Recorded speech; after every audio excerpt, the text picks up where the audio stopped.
Welcome to the season premiere of The Box Score. I'm your host, Sam DeCoste, and it's great to be back with you here on the air talking about some sports with you tonight.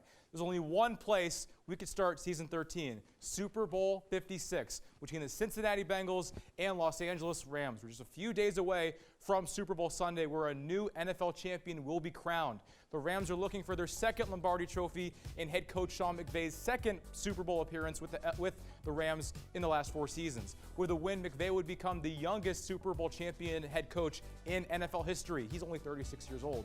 The Rams' last Super Bowl win coming in 1999. The Bengals, meanwhile, they're back in the big game for the first time since 1988, but they've never won a championship before. And before this season, they went 31 years without even winning a playoff game. That before rattling off 3 straight wins this postseason. We now welcome our resident NFL experts, Cam Manning and Danielle DuBois, to preview Super Bowl 56. Let's start with the Rams. They're back in the Super Bowl with a new look at quarterback. The Rams acquired Matt Stafford from the Detroit Lions last offseason in a seismic trade, with the team fully expecting that he would bring them right here. McVay, the Rams front office, and Stafford's teammates all know he's fully capable of doing what Jared Goff could not, Cam, finishing the job on Super Bowl Sunday. That's exactly right, Sam. Matthew Stafford in his career with Detroit 0 for 3. Many questioned whether or not he could win the big games, come through in the playoffs, and he's proven that with a stellar season with the Rams this year, throwing for 41 touchdowns and 17 interceptions while leading them to the Super Bowl big game. Something that I think Jared Goff didn't do well enough was produce with the wide receivers that they had here with Cooper Kupp and Robert Woods, and Matt Stafford has done a great job in developing those connections. Honestly, I was shocked when that trade was being done. I thought it was a really stupid decision by the Rams, and they have clearly proved me wrong. Matthew Stafford has really proved himself his first year with the Rams with a 67.2% completion record in the regular season and a 72% completion rate in the playoffs. He has absolutely exceeded my expectations by far, and like we said, his connection with Cooper Kupp is absolutely incredible. And just talking about that trade one more time, Matt Stafford, in order for him to go to the Rams, the Rams had to give up 2 first-round picks, a third-round pick, and Jared Goff just to get Matt Stafford in the building. So is there anyone under more pressure than Stafford for the Super Bowl? I honestly think the pressure's all on the quarterback, all on Stafford. I think the pressure's just on the Rams team in general. You have a dynamic front line in Aaron Donald, Von Miller, Brendan Lloyd, and you have a star-studded offense with OBJ and Cooper Kupp. Who knows if all those guys are going to be coming back next season with OBJ becoming a free agent, with Von Miller becoming a free agent. The time is now if you're the Rams, if you want to win, and the pressure is definitely on Matt Stafford in this game. Danielle, Cooper Kupp had one of the most sensational wide receiver seasons ever, and he's a big part of what may be the separating factor between the Rams and the Bengals in the Super Bowl. Yes, he for sure has had an incredible season. He received the Triple Crown, meaning that he was first in the league for catches, yards, and touchdowns, which is absolutely insane. He has had such a historic season, and he's in the running for MVP, and I think if he wasn't a part of the Rams, they would not be where they are today. And Matt Stafford and Cooper Kupp have had one of the most unstoppable connections all season long for the Rams, and they think their offense is going to lead them to victory in the Super Bowl. But let's talk about the Bengals. They've had a sensational season. They're in the Super Bowl for the first time since 1988, and it may be because of the immediate impact from Jamar Chase, Cam, one of the most impactful rookies the league has ever seen. For sure, Sam. Jamar Chase and Deebo Samuel, 2 of my top receivers this season. So fun to watch, so electric in space, yards after catch. Defenses cannot tackle these guys, and I think it's going to be a big problem and a big matchup for the Rams, as Jalen Ramsey, a top cornerback, is going to be matching against a star-studded receiver. And this goes back to when they were at LSU. Joe Burrow, Jamar Chase. Jamar Chase had a stellar LSU tenure, and he carried that over to the NFL. And not many people, myself included, thought the pick was right. I thought the Bengals would select an offensive lineman, protect Joe Burrow, but they went with Chase, and it's proven everyone wrong, including myself. Remember when everyone freaked out in the preseason when Jamar Chase had 3 drops? No one could stop talking about it. Yeah. Everyone thought it was a bust immediately. Never gave him a chance. Now, Danielle, Jamar Chase versus Jalen Ramsey, maybe the iconic standout matchup individually in the Super Bowl. Who has the edge in your opinion? In my opinion, I think Jalen Ramsey has the edge on this one. Let's be real, Jamar Chase is an incredible wide receiver. We've seen incredible stuff for him for his rookie season, but he is a rookie. He's never played in this high stakes of a game. It's the real question of if he can if he can succeed under pressure, which it might be a little bit hard for him. And for Jalen Ramsey, it doesn't matter if you're a track star or a power forward or a receiver. He could stop anybody. Now, Cam, maybe the most glaring mismatch of this year's Super Bowl is the Rams' defensive line against the Bengals' offensive line. How are they going to protect Joe Burrow? That's a great question, Sam. And if I was an opposing quarterback and I looked on the other side of the line and saw Von Miller, Brendan Lloyd, Aaron Donald, sorry, mix up there. But anyways, star-studded defensive line, and I would be literally peeing my pants. I don't know how these star quarterbacks do it. It's incredible. They're gonna have the offensive line's gonna have a tough day on Sunday, but I think the Bengals can hold up. And you're seeing now, Joe Burrow got sacked 9 times in a playoff game against the Titans, and he's taken 13 sacks this postseason already, 51 all year. Bengals have had a horrible time protecting Joe Burrow all season. Danielle, I have a hard time believing that they're going to be able to do it against Von Miller and Aaron Donald. I honestly don't think that they will be able to. I do think that they are a star-studded offense on the Bengals, but they are all very young. Joe Burrow, this is only his second season, but first full season playing despite the injury last season. And their offensive linemen are just not up for the task against the giant guys like Aaron Donald. It's been a sensational season for the Bengals so far, getting into their first Super Bowl since 1988. Now let's see what you all thought in the fan poll. We put a poll on Instagram to see who you all think is going to win Super Bowl 56, and surprisingly, the Bengals narrowly edging out the Rams in the poll. 53% of you have the Bengals winning the Super Bowl for the first time in their franchise history, and the other 47% of you have the Rams winning. Now, Cam, do you agree with this 53%? Do you think the Bengals will do it?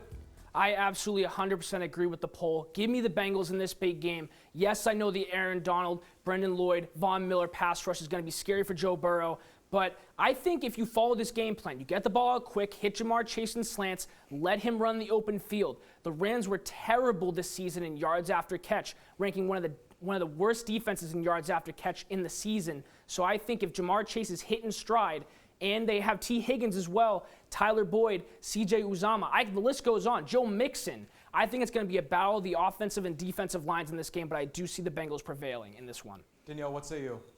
I honestly disagree with that. I think that the Rams are going to pull it out in the win. We've seen Stafford greatly improve over this season. Obviously, we haven't seen a lot of him in the postseasons in the past, but he has proved himself, and I think that he can carry his team to a Super Bowl. Stafford deserves that ring, and I think it's going to be too much pressure for Joe Burrow and Jamar as two very young players.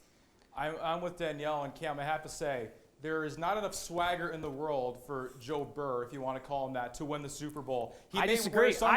Listen, Cam, he may wear sunglasses indoors. That doesn't mean it's going to mean pass protection for him against Aaron Donald and Von Miller. It's not going to happen. I don't see how the Joe Bengals Burrow have nothing even to lose. Standing up the Bengals have with nothing to lose. The Rams have all the pressure on. You said in the beginning, Sam.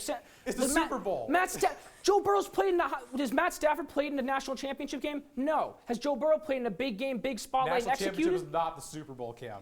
Are you kidding me? The Bengals have a long future ahead where they're going to have Joe Burrow and Jamar Chase executing at a high level. OBJ's a free agent. Von Miller's a free agent. You may never have this much time with this contending team again. Loose football is the best football in my mind. I'll say one more thing about this Super Bowl. We've seen so many times defenses win championships, seeing formidable defensive lines win Super Bowls. We saw it last year, Tampa Bay against the Chiefs, and even Von Miller did it when he was on the Broncos, completely destroying Cam Newton and the Panthers offense. But that's what I have to say. But here at the box score, we couldn't wait to determine who would win the Super Bowl all the way until Sunday. We actually put our correspondents to the test and had them play some Madden and sim who would win the Super Bowl. So let's see. Michael Lagerwell and Ben Schur put their Madden skills to the test and see what happens in Super Bowl 56.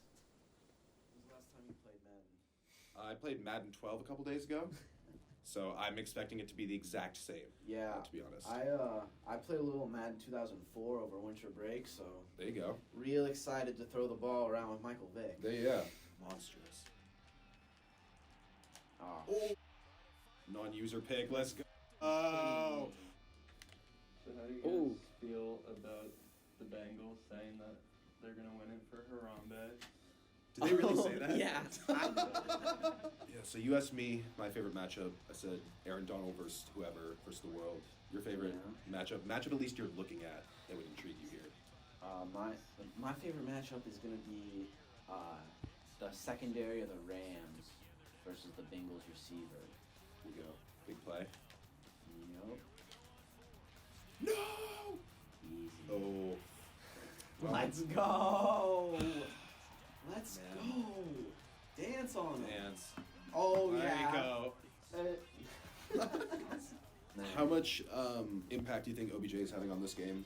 I think OBJ has a potential to have a huge impact.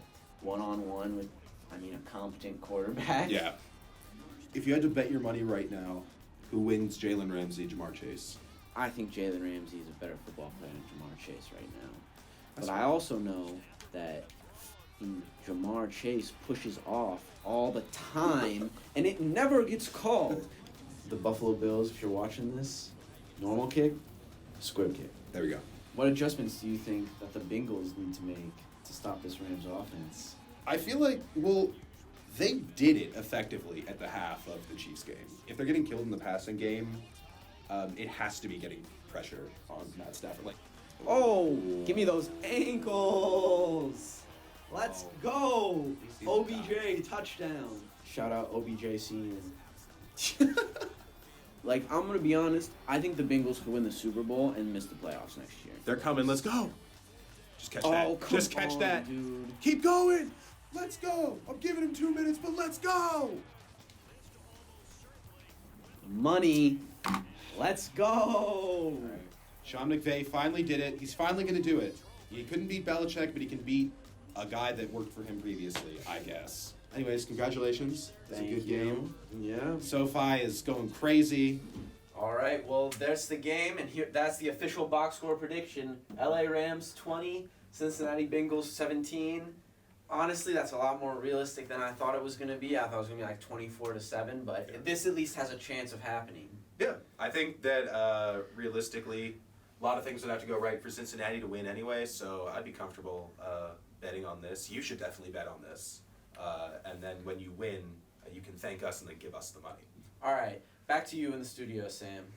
Wow, the Rams winning with a walk-off field goal. When it finished, that would be to the Super Bowl. It should be a thrilling game. Special thanks to Michael and Ben for putting that together. We're going to take one quick commercial break. But when we come back, it's time to hand out some silverware in the NFL. We'll tell you who's walking away with the highest individual honors the NFL can offer. Don't go anywhere.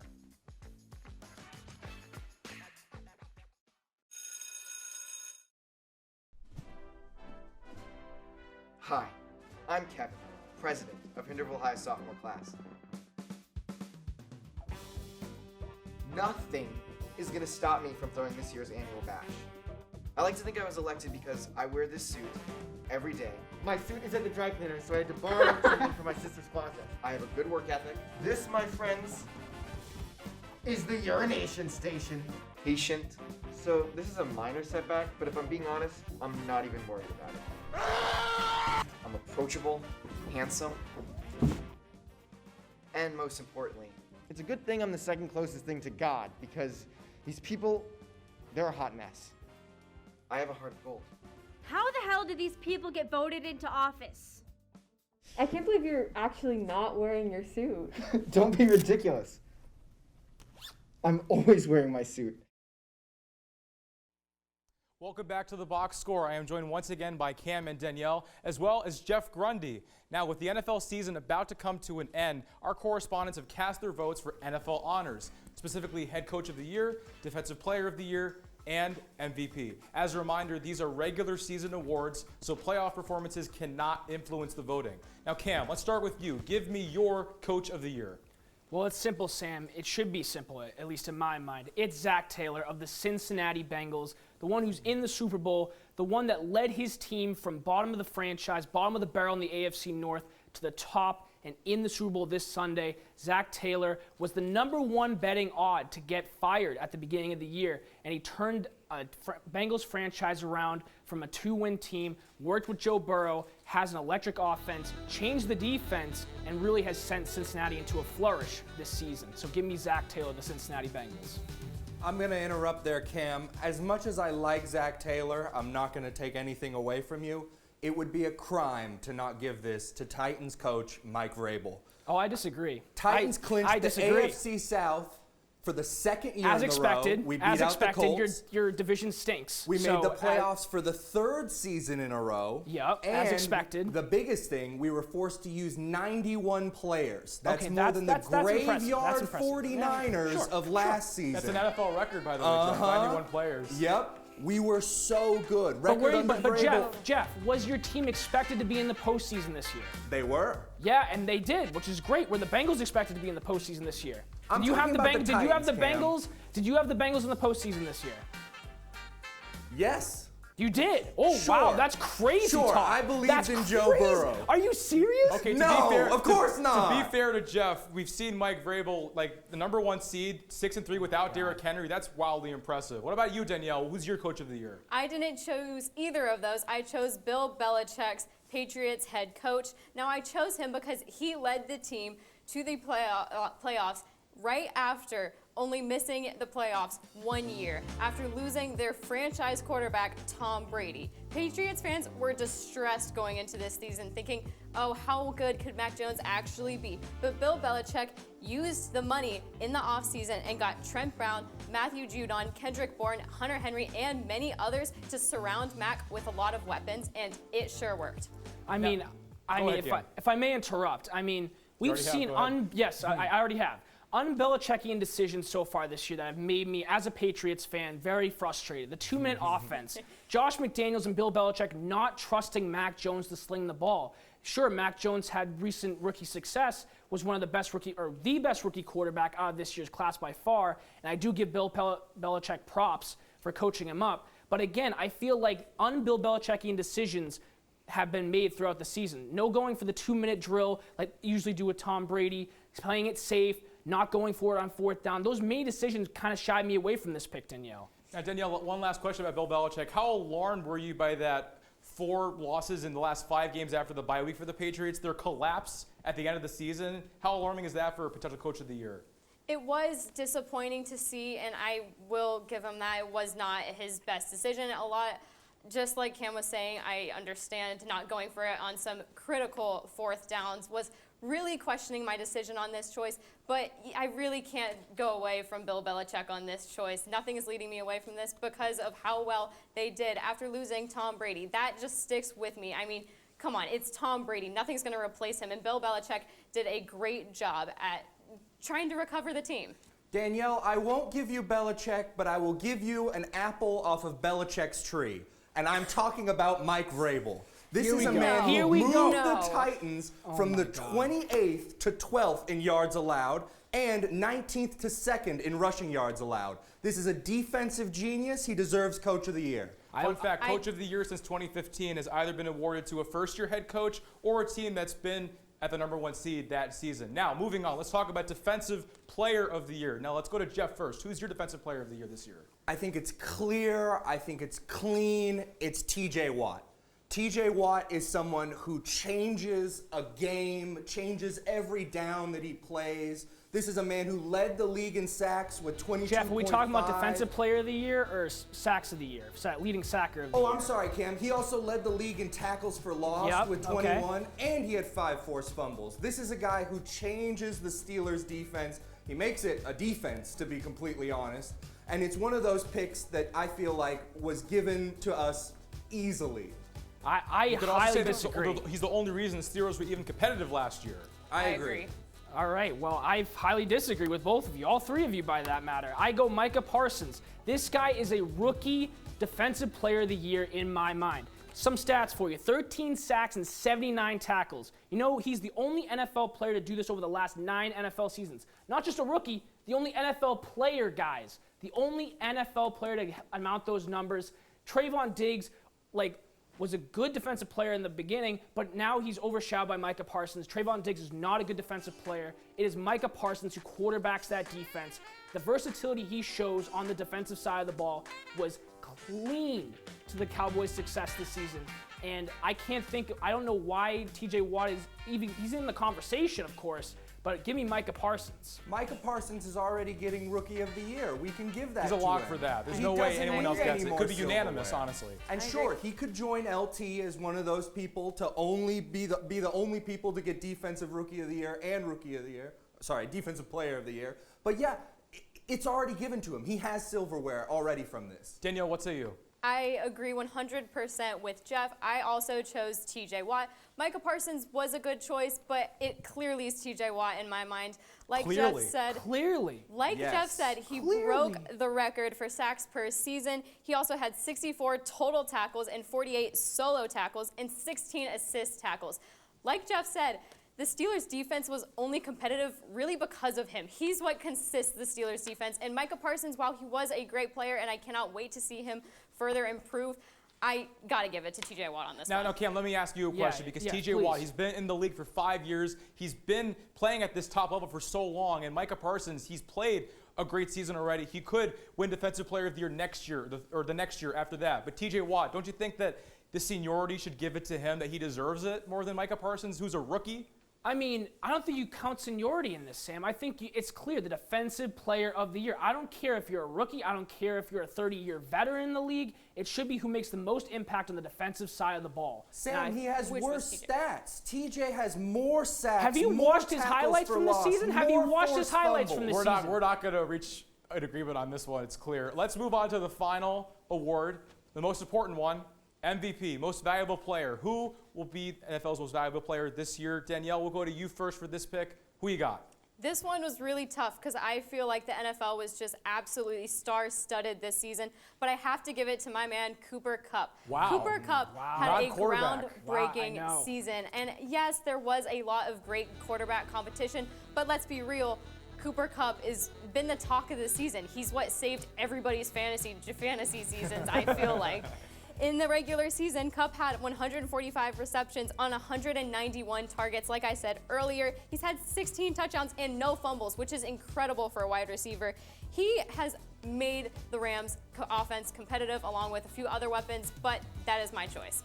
It's an unbelievable season, Danielle, but I'd have to disagree. I'm going with the ageless wonder, Tom freaking Brady, guys. Surprise. Tom freaking Brady. 44 years old and still carving up defenses like. Well, not anymore. He's done now. Well, he's retired now, but like talk about going off with a bang. I mean, you have 43 touchdowns at 44 years old, only 12 interceptions, and he was a Matt Stafford lost fumble on that last drive away from leading a second comeback in that playoff game against the Rams. If Matt Stafford doesn't recover that fumble and Tampa Bay's defense makes a stop, you're talking about two 28-3, 27-3 comebacks for arguably the greatest quarterback of all time.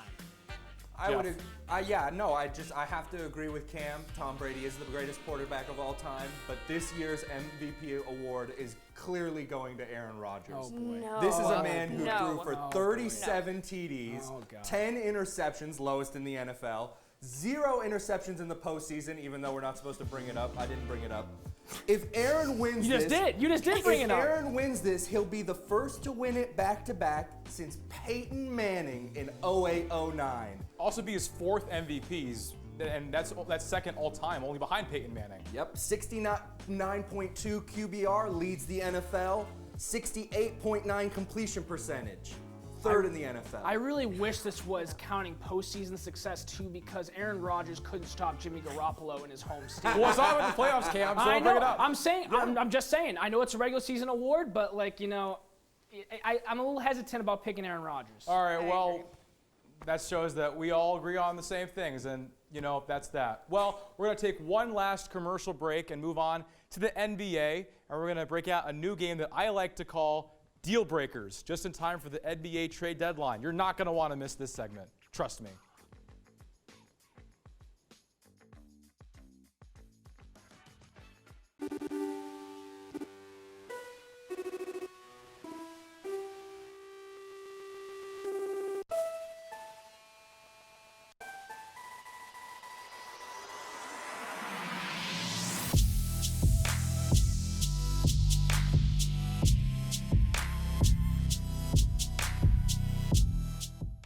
Welcome back to the Box Score. I'm Sam DeCoste here with Cam Manning, Danielle DuBois, and Jeff Grundy. Let's have some fun to end the show tonight. The NBA trade deadline is fast approaching, and there are a handful of teams that, if they make the right move, it can change the projection of their season. Now, our correspondents are going to put on their GM caps in a game I like to call Dealbreakers. Cam, Danielle, and Jeff will all take turns pretending to be NBA general managers, offering trades to their fellow GMs across the league, putting their negotiating skills to the test. And with that, let the deal breaking begin. Up first, we have Danielle negotiating on behalf of the Boston Celtics and Jeff negotiating for the Chicago Bulls. Let's begin. Hey, Jeff, it's Danielle here with the Celtics. Ew. What do you guys want? I have a trade that you don't want to miss. Okay, who is it? Dennis Schroeder. For? Troy Brown Jr. Really? Yes, really. Why do you guys want to get rid of Dennis? Look, Dennis is great, but when you compare the stats, they're really not that different. Dennis Schroeder has a 43.8% field goal percentage, which is his highest in his entire career. While his three-point percentage is a little bit down than past seasons, but it's still a 35%, and Troy Brown isn't far behind either of those stats. Yeah, but Dennis is better. I thought you guys would want to hold on to the better player. We like him, but he's older than Troy Brown Jr., and we see a lot of potential in Brown, and we think that this is a trade that would be great for you. Danielle, what if he's sad, though? He's been hearing trade rumors about him for all 9 years he's been in the league. We don't want a sad player. No, see, this won't make him sad because he'll be excited that the rumors are over and it actually happened, and you will be in great company with Schroeder. I bet he would love to join the Bulls family. Danielle, we're in second. You're in eighth. Why are you helping us? Look, this will help the Celtics in the long run. We need a young guy. He's a little bit less money than Schroeder, which frees up some cap space so we can get some good talent to surround him with in the upcoming offseason and hopefully make a deep playoff run next season. Danielle, we're kind of busy trying to win this next championship. Our guys are coming back in 6 to 8 weeks. Really hyped to see Lonzo in the playoffs. I might have to pass on this one. I think you're just making the wrong decision, though. Schroeder and Lonzo together in the playoffs, that's a great run. I'm going into a tunnel, Danielle. I'm so sorry. I can't. Oh. You're missing out on a great decision. Okay, first trade is done. Well done. Now we have Cam negotiating on behalf of the Dallas Mavericks and Danielle on behalf of the Portland Trailblazers. Let's see what Cam and Danielle have in store. Whew. Danielle, how you doing? I'm all right. Why are you calling? Oh, I'm calling about, maybe future Hall of Famer and Damian Lillard. How about you? Continue, I guess? I don't really know what you want from me about him. Listen, I know we're both civil people here, and the trade deadline's been crazy. You've been sending out Norman Powell, Robert Covington. You just sent out C.J. McCollum. You're blowing it up in Portland. Why keep Dame there? Because he's only injured right now. He'll be back. We need that talent on our team. But you guys are currently rebuilding. What are you going to have? Nikhil Alexander-Walker? Oh, by the way, you traded him too because you traded him because you didn't see the value there. You're going to surround Dame with Nikhil Alexander-Walker, who's no longer on the team, a second-round draft pick? No, he needs out, and I'm calling from the Dallas Mavericks, and I think Kristaps Porzingis is your guy for Damian Lillard. I disagree 100%. Dame stays with us. Not even a discussion? No discussion. All right. Oh, so that's it. The trade just fell out. That's unbelievable. Cam, you think that Dame Lillard would be a good fit on the Mavs? Absolutely. I mean, you pair him with Luka Doncic. I mean, this guy's an up-and-coming triple-double threat every night. You give him a reliable scoring option, secondary scoring. Kristaps Porzingis and Luka Doncic have not meshed well together in Dallas whatsoever. And Kristaps wants more playing time. He'll get it in Portland. Dame's done enough for that Portland Trailblazers franchise. He's been a 10-time All-Star, been with them since they drafted him. I think he needs out of there. And he saw his backcourt buddy, C.J. McCollum, finally get shipped out. So now he's all alone in Portland. And that's what I'm saying. You have to wonder what direction Portland's going in right now. Well, sad that didn't turn out as well as Jeff and Danielle. I'll get him next time. Now let's go to the finale, shall we? Let's have Jeff negotiating on behalf of the Philadelphia 76ers and Cam negotiating for the Brooklyn Nets. Hello.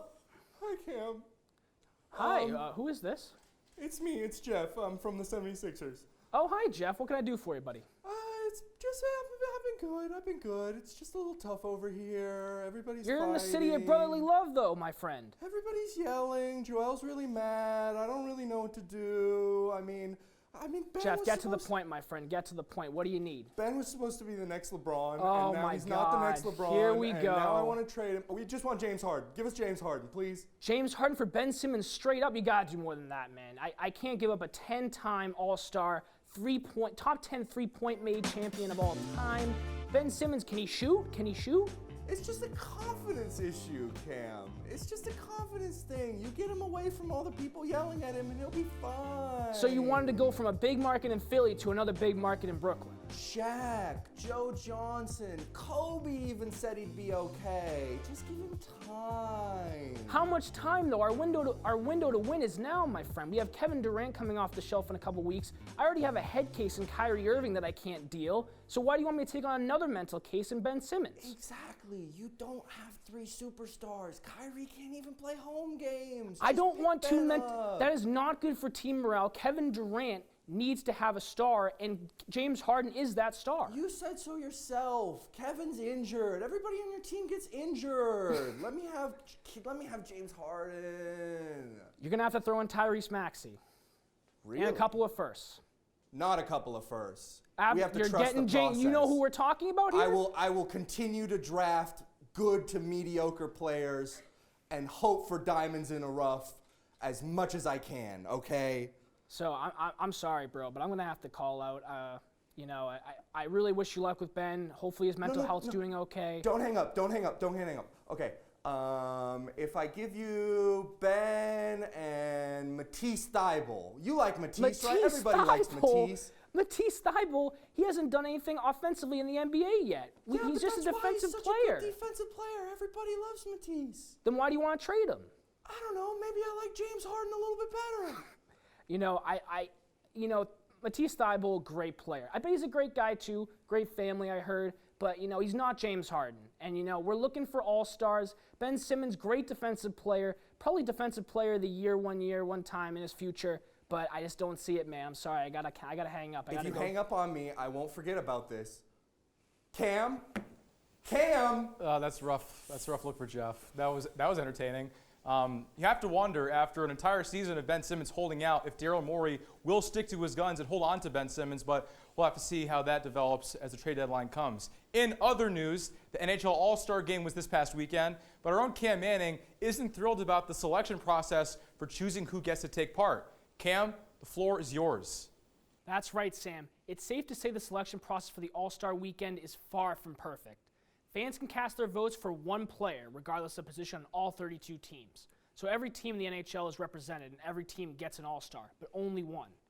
What strikes me most is that Brad Marchand for the Boston Bruins, who is 7th in the league in points this season, is off the All-Star team, just because Patrice Bergeron is already on it.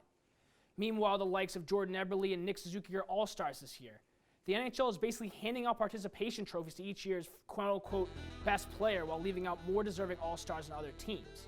Do we really have to send a player from every team to an event that's supposed to be having the best of the best take the ice for the fun weekend of hockey? The best talent in the league were not represented this past weekend in my mind. Players such as Brad Marchand and Nazem Kadri were snubbed. The NHL should be showcasing the most talented players, and much of that is lost with the selection process. Why is the NHL giving NHL All-Star selections to players who clearly aren't as good and popular as some others? Because they play for a different team? Give me a break. If you aren't playing at a clear All-Star level, then you don't deserve to be named an All-Star. Simple as that. That's interesting, Cam. NHL has a really strange All-Star Game format compared to every other sport. How would you adapt the NHL? Would you make it like the NFL or NBA, where teams can have unlimited Pro Bowlers or All-Stars, and have teams that maybe wouldn't have any? Is that how you would adapt it? Yeah, like I said, Sam, if you're playing at an All-Star level, you deserve to be playing in the All-Star Game. If you're not, you're not. Simple as that. Well, strong argument. Interesting strategy the NHL is implementing. But before we wrap our show tonight, I want to say happy birthday to our technical producer, Joe Cho. He was our editor for a few years, and then he was audio engineer. Now he's tech producer. Thank you, Joe, for everything you do for the Box Score. Without you, the show wouldn't be the same. So happy birthday to Joe. That's all the time we have for you tonight. Thank you for joining us on the Box Score. Don't forget to follow us on Instagram at EIV Box Score, and keep your eyes peeled for our next episode for some more red hot analysis like this. There's nothing wrong with the NFL overtime rules.